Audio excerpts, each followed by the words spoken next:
I think it's okay to admit that self-reflection is a big part of life, and that not only is it good for our soul, but it's necessary for us to move on. That's why I personally spend my weekends staring into the mirror, reminding myself of every embarrassing moment that's ever happened in my life. And only after then, I'll drink approximately 6,040 pints of beer, complete a list of things that I'm definitely going to change. I then let myself ponder other questions, such as, why do people hate Wet Leg? Wet Leg are an indie rock duo from the Isle of Wight, and they formed in 2021. The Isle of Wight's just at the bottom of the UK, if you weren't aware. And they said that apparently they got their name when one of the band members got water on their leg and said, "Oh no, wet leg." And that's a true story. Anyway, their debut single Shays Long and their follow-up single Wet Dream put them straight into the public eye. It saw them go to places that you might not have expected them to go quite fast, such as an appearance on Jules Holland in Glastonbury 2022 with what seemed like a very, very large crowd. However, it's not all that it was cracked up to be.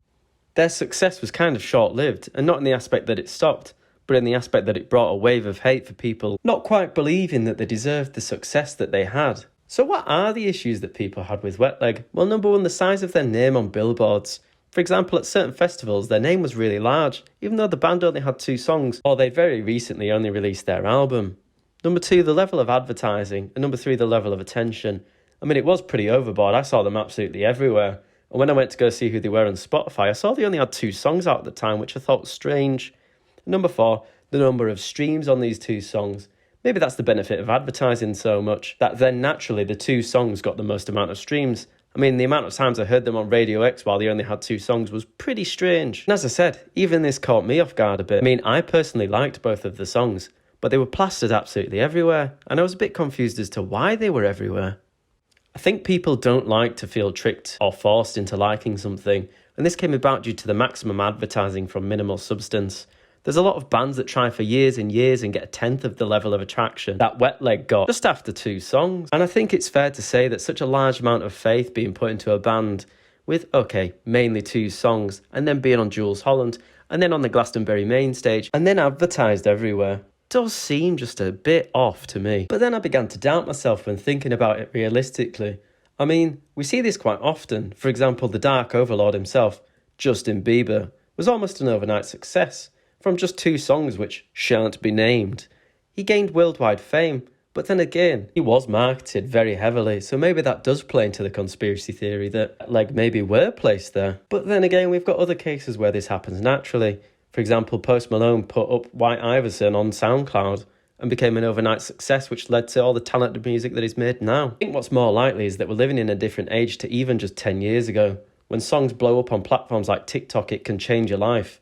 I mean, even people like Sam Fender, who were already established, benefited greatly from TikTok, as his song 17 Going Under went into new territory just from it being played so much on the platform. So all in all, maybe there is nothing wrong, and you could argue that we're just seeing the first few cases of this happening, and Wet Leg are the biggest profile case that we've seen so far. We have more sight into what's happening on a band's journey, so overnight success can seem a bit more sinister than what it actually is. It's just success for a good band. Personally, I'm at the point now where I don't believe there's anything wrong with Wet Leg at all. To be fair, they're trying something new to what's been on the scene the past 10 years, and I've no issue with their success, and I enjoyed their album, even though I didn't like completely all of it. But who knows, maybe I've been caught by the nepotism parade, or maybe Wet Leg are just a new exciting band that's gotten a lot of attention. Who knows? Overall, I feel the hate is unjustified.